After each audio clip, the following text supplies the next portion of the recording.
paz divina para o dia e a semana para todo mundo que escuta a gente. Sejam muito bem-vindos a mais um momento da nossa série Diálogos de Sábado. É muito bom estar de volta para mais um estudo.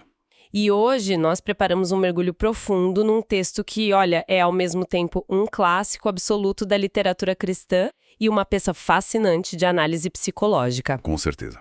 A gente não vai tratar de nenhum lançamento recente hoje. É uma obra que carrega o peso de séculos de reflexão nas costas. Exato. O nosso foco hoje é a obra O Rico e Lázaro, que foi escrita pelo puritano inglês John Bunyan. O famoso Bunyan. Ele mesmo. E para quem já acompanha estudos teológicos, o Bunyan é mundialmente famoso pelo livro O Peregrino. Um clássico incontestável. Mas assim, esse texto específico de hoje, que disseca aquela parábola contada lá no Evangelho de Lucas, no capítulo 16, ele revela uma faceta muito mais sombria, muito mais analítica do autor. É praticamente um tratado minucioso sobre a condição da alma. E a nossa missão nesse estudo não é simplesmente recontar aqueles eventos que a maioria das pessoas, já conhece de trás para frente, né? Sim, aquele enredo básico. Isso. Aquela história do homem rico que ignora o mendigo coberto de feridas e aí, após a morte, os papéis se invertem, isso já é de conhecimento bem geral. O que a gente quer fazer aqui é destrinchar a arquitetura da eternidade segundo essa visão do Bunyan. Exatamente. A ideia é entender as consequências inevitáveis do pecado e, claro, explorar a anatomia dos horrores, não só físicos, mas principalmente os psicológicos e espirituais que ele identifica ali no texto bíblico. Porque essa é a grande contribuição da obra, não é? O Bunyan, escrevendo lá no século XVII, muitas vezes de dentro de uma cela de prisão por causa das convicções dele, ele teve muito tempo para refletir sobre o isolamento humano. Nossa, muito tempo. E ele não se contenta em falar só sobre chamas e enxofre. Ele constrói todo um estudo sobre a mente humana quando ela é confrontada com uma realidade irreversível. É a consciência nua e crua diante do abismo absoluto. E é pesado, então vamos começar a desbravar esse material, porque logo na introdução da obra, a gente já se depara com uma observação que honestamente muda completamente a forma de ler o texto de Lucas. É o momento do despertar. Isso. O Bunyan se detém numa frase super curta. E no inferno ergueu os olhos. A partir desse pequeno fragmento, ele desenvolve a tese de que uma imensa parcela da humanidade atravessa a vida num estado de sono profundo, sabe? Ou um desmaio espiritual crônico. Essa analogia do desmaio é incrível. Ela é a espinha dorsal de todo o argumento inicial dele. Ele convida quem está lendo a imaginar um homem que de repente perde os sentidos no meio da sala de estar. Apaga totalmente. Apaga. E enquanto ele está lá, completamente inconsciente, ele é carregado para um ambiente super hostil e trancado lá dentro. Nossa! E esse homem não tem a menor noção do perigo ou dessa nova realidade, até o momento exato em que ele recobra a consciência e finalmente abre os olhos. Ergueu os olhos, no caso. Exatamente. Para ele, para o Bunyan, a prosperidade material, aquela rotina frenética que todo mundo tem, e uma falsa sensação de segurança, tudo isso funciona como um anestésico poderosíssimo. As pessoas cruzam a fronteira da vida para a morte num estado de total inconsciência espiritual. Mas assim, lendo isso, a primeira defesa que vem à mente de quem está acompanhando o raciocínio seria, não seria essa anestesia apenas um mecanismo natural do ser humano? Digo, as pessoas precisam trabalhar, pagar as contas, cuidar da rotina, da família.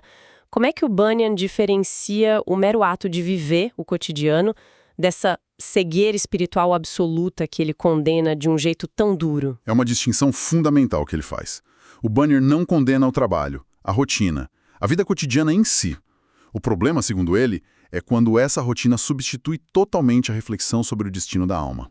Entendi. Fica só no modo automático. Exato. O texto até relata como muitas pessoas partem deste mundo no leito de morte de uma maneira surpreendentemente calma. Os parentes olham em volta e dizem, nossa, partiu em paz. É muito comum ouvir isso. Muito comum. No entanto, o autor argumenta que essa quietude toda não é fruto de uma verdadeira paz de espírito. É, na verdade, o sintoma final de uma consciência que foi tão ignorada ao longo dos anos que se tornou cauterizada. É um silêncio ruim. Sim, não há paz ali. Há apenas insensibilidade. E a pessoa só acorda de fato quando a transição já foi concluída e não tem mais volta. E essa transição ela é descrita de uma forma que não deixa margem para a ideia de que a punição seria apenas a morte física, porque a gente sabe, muitas correntes de pensamento tentam argumentar que a palavra inferno nessa passagem seria só uma referência à sepultura. Ao túmulo, né? Isso, o túmulo onde o corpo descansa em paz. Mas o Bunyan desmonta essa tese com uma lógica que é muito prática, muito crua. Afinal, se a gente pensar de forma racional, matéria em decomposição não sente sede. De jeito nenhum. A refutação dele é implacável. Um corpo lá num túmulo não inicia debates teológicos, não argumenta e definitivamente não ergue os olhos para observar o paraíso ao longe, né? Pois é. Na sepultura, a matéria perde qualquer capacidade de sentir aflição ou conforto. O simples fato do homem rico pedir água e dele reconhecer o Lázaro lá longe já é a prova cabal, pelo menos na visão puritana, de que a alma é separada do corpo material e mantém a consciência plena. Tá tudo muito vivo ali. Sim, estamos lidando com um estado de percepção aguda. É um lugar de tormento sensível, intelectual, emocional, tudo operando de forma totalmente independente daquele decaimento físico que está acontecendo debaixo da terra. E para ilustrar essa separação da alma e do corpo, o Bunyan evoca uma imagem do livro de Apocalipse, no capítulo 6, que, olha, muda totalmente o clima da leitura. Eu fico até arrepiada. A imagem dos cavalos. Essa mesma. Ele traz a figura da morte montada no cavalo amarelo. A imagem por si só já é um clássico assustador. Mas o detalhe que ele sublinha é que a morte não trabalha sozinha. Ela atua em dupla. O texto bíblico diz que o inferno a seguia de perto. É uma coreografia muito macabra. Muito. E a divisão de tarefas entre essas duas forças, a morte e o inferno, é explicada de uma maneira aterradora. A morte tem uma função hiperespecífica e cirúrgica. Ela age sobre o tabernáculo de carne. Só o corpo. Só o corpo. O trabalho dela é invadir o corpo, desfazer os laços vitais e arrancar a alma daquela habitação natural dela. E o trabalho da morte termina exatamente aí.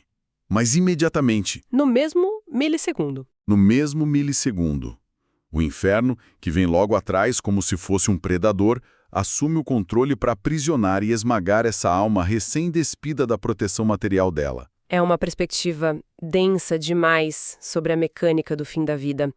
E isso tudo nos conduz para a segunda parte do nosso estudo, que foca na anatomia desse tormento. A parte psicológica. Exato. Porque a gente costuma associar o inferno quase que exclusivamente àquelas imagens medievais de fogo físico, fornalhas, demônios com garfos. E embora o Bunyan não descarte o sofrimento severo ali, ele foca em algo que soa muito pior: o peso esmagador da culpa ininterrupta. Sim, para ele, a dor física é apenas o pano de fundo. O cenário principal é dominado pelo terror psicológico. Trata-se daquela consciência absoluta de uma vida que foi dissipada de forma irresponsável e sem chance nenhuma de retorno. A mente humana, nesse estado, se torna sua própria câmara de tortura. Na mente, processando as oportunidades que foram ativamente rejeitadas durante a vida. E o texto traz uma metáfora visceral para descrever a chegada dessa culpa. É impressionante. Geralmente, na vida terrena, a gente lida com remorso em doses homeopáticas, né?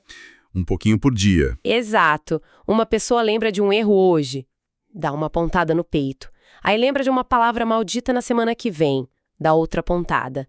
Mas o Bunyan argumenta que a culpa de todos os pecados cometidos ao longo de uma vida inteira vai cair sobre a alma de uma só vez. No impacto único. No impacto único. A sensação que ele descreve é como se o estômago do indivíduo ficasse subitamente cheio de piche em chamas. Nossa, piche em chamas. É importante pensar no impacto cognitivo dessa ideia. Se um único arrependimento profundo já é capaz de tirar o sono de uma pessoa por noites a fio aqui no mundo físico, imagina o impacto de dezenas de milhares de transgressões, omissões, maldades. Tudo junto. Tudo processado simultaneamente pela mente, sem a distração do tempo, sem o sono para aliviar, sem o entretenimento para focar a atenção em outra coisa.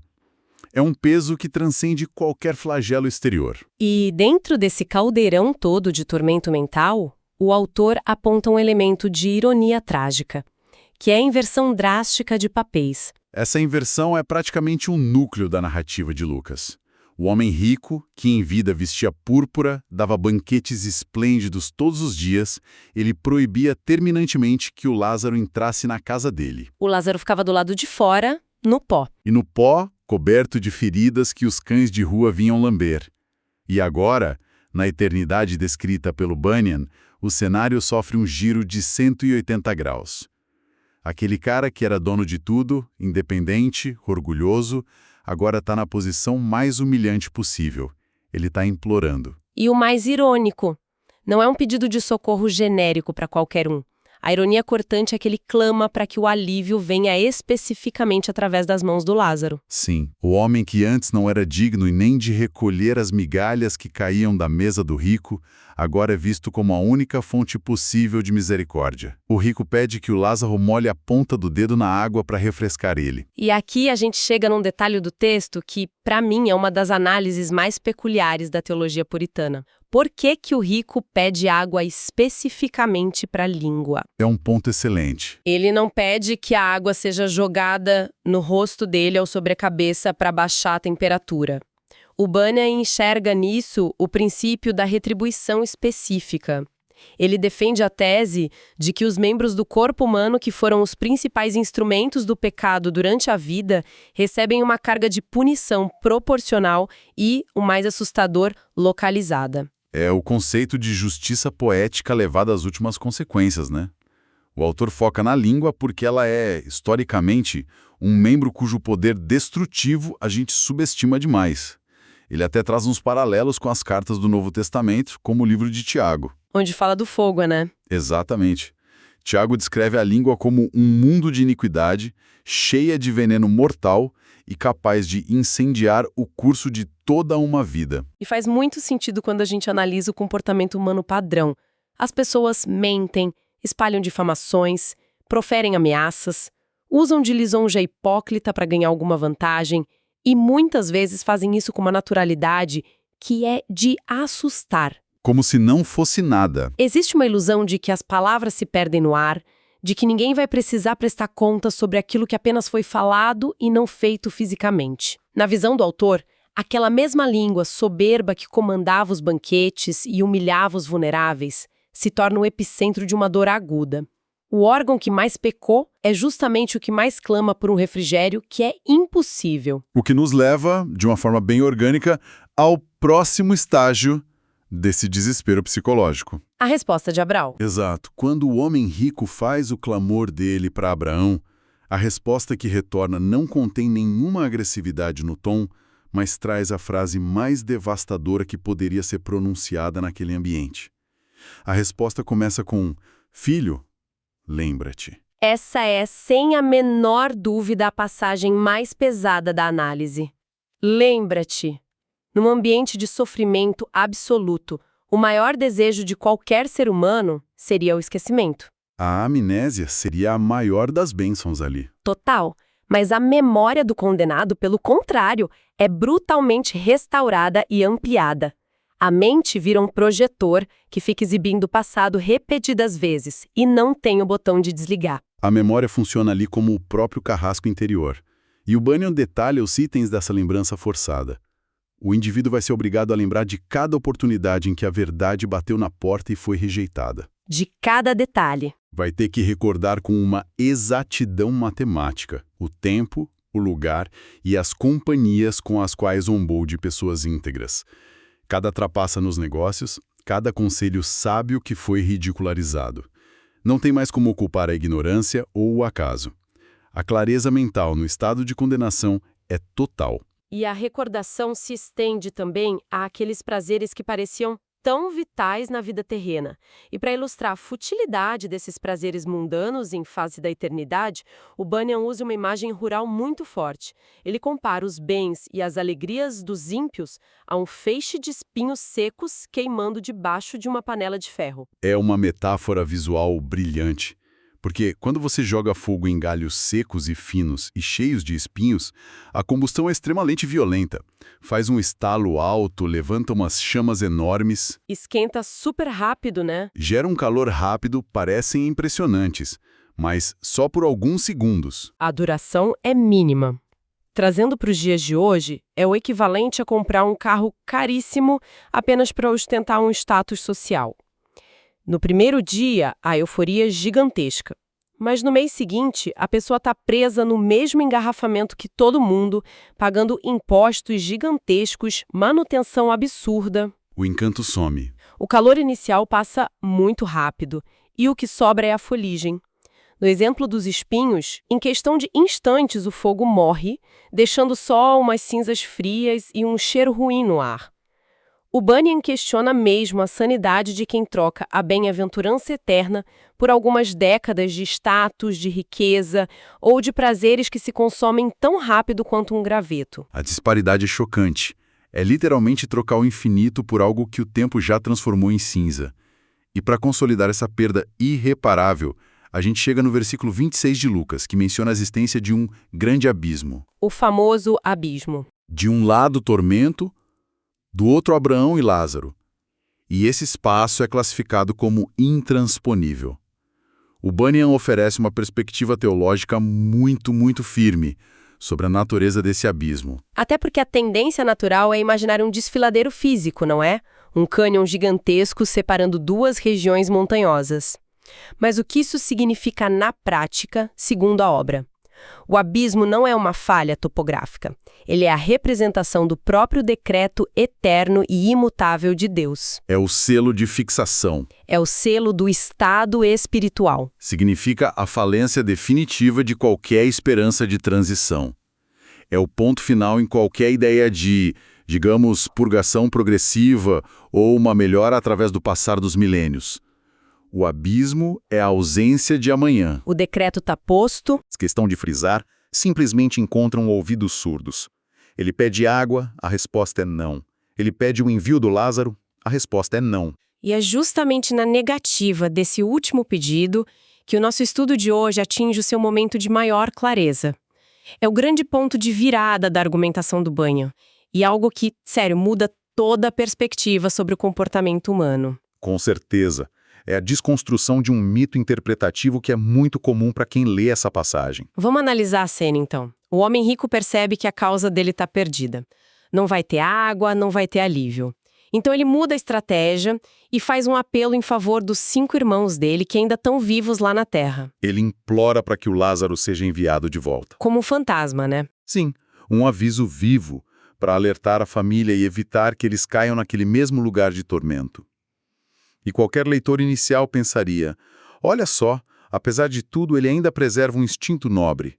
Mesmo na pior agonia ele tem compaixão profunda pela família. É uma dedução supernatural. Mas o Bunyan estraçalha essa ideia sem cerimônia nenhuma. Ele traz uma visão teológica implacável. Não existe sequer um resquício de amor genuíno, afeto desinteressado ou altruísmo naquele lugar. A bondade é um atributo divino. E naquele estado de separação total, a bondade está extinta. Mas aí fica a dúvida. Se não é por amor fraterno, o que justificaria um pedido tão desesperado e tão insistente pelos irmãos? Autopreservação e puro terror. Uau! O homem rico não está nem um pouco preocupado com o bem-estar dos irmãos. Ele está apavorado com o impacto que a chegada deles teria sobre o seu próprio sofrimento. O Bunyan elabora que esses homens viveram juntos, enriqueceram juntos e, claro, inevitavelmente pecaram juntos. Foram cúmplices. Cúmplices na terra. A reunião deles na eternidade funcionaria como um agravante no tribunal. O rico sabe que foi uma influência terrível para os irmãos, e a presença física deles ali apenas multiplicaria a carga de culpa dele mesmo. A perspicácia dessa análise é de impressionar qualquer um. Faz todo sentido dentro da lógica de um tribunal. Se a gente for trazer para o cotidiano, imaginemos um grupo que comete crimes juntos, que frequenta os mesmos lugares questionáveis, trapaceia nos mesmos negócios e ridiculariza as mesmas pessoas éticas. Se todos terminam confinados numa mesma cela de prisão, pequenininha, eles não vão formar um grupo de apoio emocional. A presença física do cúmplice se torna um lembrete constante do próprio erro. Exato. É a destruição total daquela romantização boba de que, no inferno pelo menos eu vou estar com os meus amigos e a gente faz uma festa. Não existe isso. O Bunyan descreve a condenação mútua. Os velhos amigos, os familiares, eles não vão encontrar conforto um no outro. Eles vão se tornar carrascos mútuos. O texto chega até a sugerir uns diálogos imaginários. A eternidade sendo gasta em acusações venenosas, né? O autor detalha essas acusações. A pessoa olha para o parceiro de excessos e grita: "Foi a sua influência que me trouxe para cá. Foi você quem me ensinou a cobiçar, a trapacear e a ignorar a religião." E a resposta vem na mesma moeda. No mesmo nível de agressividade. "E você me ensinou o orgulho e a arrogância. Se não fosse a sua companhia, eu poderia ter escutado a verdade." É uma convivência forçada e enlouquecedora, onde o desejo supremo é nunca ter conhecido aquelas pessoas com as quais se brindava em vida. E expandindo um pouco essa ideia de culpa compartilhada para um nível mais macro, o Bunyan tece um alerta muito severo sobre o peso da liderança espiritual e social. O conceito não se aplica só a companheiros de vícios num bar, mas a indivíduos que ocuparam posições de grande influência e poder, e que usaram a sua plataforma para desviar multidões. É o peso da responsabilidade pública caindo com tudo. A obra menciona exemplos clássicos de líderes que desencaminharam os outros. Falsos profetas da antiguidade, como o caso de Balaão, que lucrou ensinando atalhos morais que causaram a ruína de milhares. Ou líderes religiosos cegos de períodos históricos conturbados, como Bonner. O Bunyan constrói a ideia de que a punição não é plana. Ela tem níveis de profundidade proporcionais ao dano que foi causado. É o conceito aterrador de condenação multiplicada. Um líder corrupto ou um falso mestre que priorizou o lucro ou a fama em vez da verdade, ele vai ser julgado pelos seus próprios pecados íntimos e, somado a isso, ele carregará o peso da destruição de cada seguidor que foi enganado pela retórica dele. É muito pesado. O Bunyan descreve a cena de congregações inteiras apontando o dedo na eternidade para os seus antigos líderes questionando: por que nos contaram fábulas? Por que nos bajularam com mensagens superpositivas quando deveriam ter nos alertado sobre este abismo? Esse nível de prestação de contas traz uma urgência gigantesca de autoexame. A advertência é para que se viva de maneira tão íntegra a ponto de nunca se desejar o isolamento absoluto apenas para evitar o olhar de quem a gente influenciou no passado. Com certeza. E toda essa jornada complexa pelas páginas de John Bunyan entrega lições riquíssimas sobre as consequências das escolhas humanas e sobre como a nossa vida terrena está intrinsecamente conectada com o que vem depois. E isso nos deixa com uma reflexão final, algo que a gente não explorou diretamente ao longo dessa conversa, mas que é o desdobramento lógico de tudo isso que foi dito. Uma reflexão necessária. As palavras que escolhemos usar agora, elas estão criando lembranças de paz e alinhamento com a verdade, ou a gente está empilhando memórias das quais no futuro a gente vai desejar desesperadamente e em vão se esquecer. Fica essa provocação profunda para ser digerida durante a semana por todo mundo que acompanha a gente. É uma excelente lente para avaliarmos as nossas prioridades diárias, sem dúvida. E com isso, chegamos então ao final deste nosso mergulho minucioso na obra O Rico e Lázaro. Agradecemos de coração a companhia de cada pessoa que esteve conosco, acompanhando essa análise tão rica e tão desafiadora. Foi um privilégio. E, por favor, muita atenção para este aviso importante. A nossa transmissão não acaba aqui. A seguir, o áudio continuará com um louvor belíssimo, que foi selecionado justamente por ser fortemente baseado nos princípios de eternidade e consciência que acabamos de estudar. Fica o nosso convite caloroso para que continuem em profunda comunhão, reflexão e devoção a Deus após o término de nossas vozes, ouvindo e meditando neste louvor. Paz divina para o dia e a semana de todos e até o nosso próximo encontro na série Diálogos de Sábado. Ele dormia o sono dos justos, cercado de linho e de púrpura, cego pelos prazeres, surdo pra voz do Senhor. Mas a morte não veio sozinha, o inferno a seguiu bem de perto, e num instante do conforto terreno, ele abriu os olhos na dor. Um mendigo que ficava à sua porta, coberto de feridas e de pó, agora descansa no seio de Abraão, e o rico está tão só.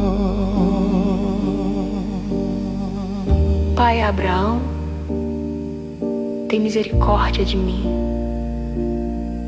Manda o Lázaro molhar a ponta do dedo para refrescar a minha língua.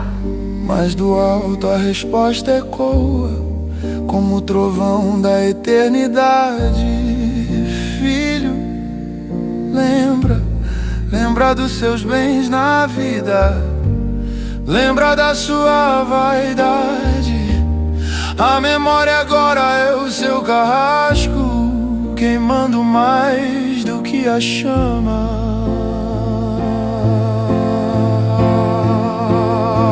E além de tudo isso, um grande abismo foi posto, um decreto eterno de Deus que ninguém consegue cruzar. Quem está na luz não pode descer, e quem está nas trevas nunca mais vai poder voltar. O tempo da graça passou, a porta se fechou pra sempre. Tarde demais pro arrependimento, tarde demais pra chorar.